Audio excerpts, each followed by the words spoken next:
Okay sir, আল্লাহ হাফিজ। আর শুনুন, বিয়েটা একটু নিজ দায়িত্বে ক্যান্সেল করব। কিসের বিয়ে?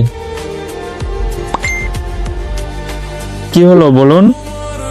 থাকেন আপনি, আমি খুব না খেয়ে ঘুমালে খবর আছে। একটা অপরিচিত মেয়ে খেলো কি খেলো না সেটা আপনার না ভাবলেও চল। এত ফালতু বকো কেন? বকতে পারি তাই। একটু বেশি পারো। আচ্ছা থাকেন আপনি, আমি রাগ করেছো? না অভিমান?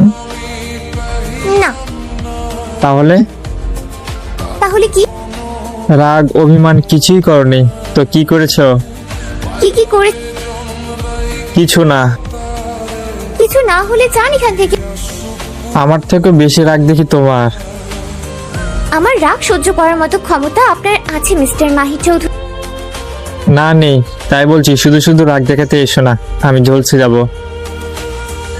এতটাও তীব্র নয় কতটা তীব্র সেটা একটু বলে দেবে, তাহলে সহ্য করার চেষ্টা করব। 100-তে 90 ভাগ সহ্য করতে পারলি। কম হয়ে গেল মাই ডিয়ার ওয়াইফ। মনে দয়া মায়া আছে কিনা আমার, তাই আর সেটা তো দেখতেই পাচ্ছি। দেখতে থাকো, কি বারণ করি। বিয়ের আগে এত রাগ, এত জেদ, বিয়ের পর কি হয় আল্লাহ ভালো জানেন।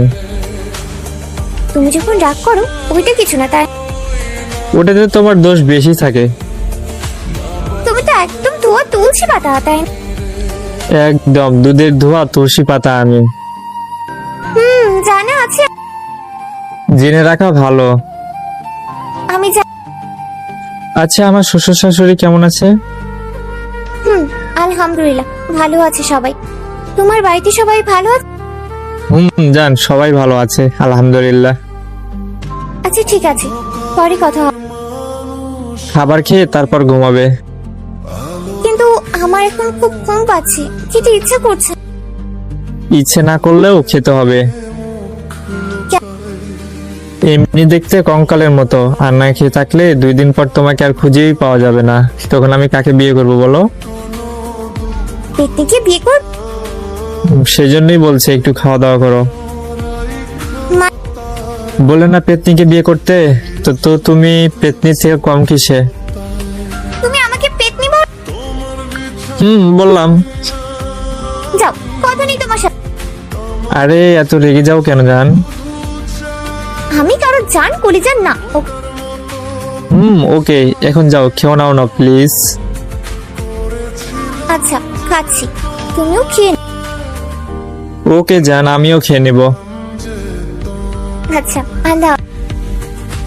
ওই I love you. Love you too. তাড়াতাড়ি খেয়ে ঘুমিয়ে পড়বে, মনে থাকবে আমি এখন অফলাইনে যাব। ওকে, আর তুমিও খেয়ে তারপর ঘুমাবে। আচ্ছা ঠিক আছে, গুড নাইট। গুড নাইট জান।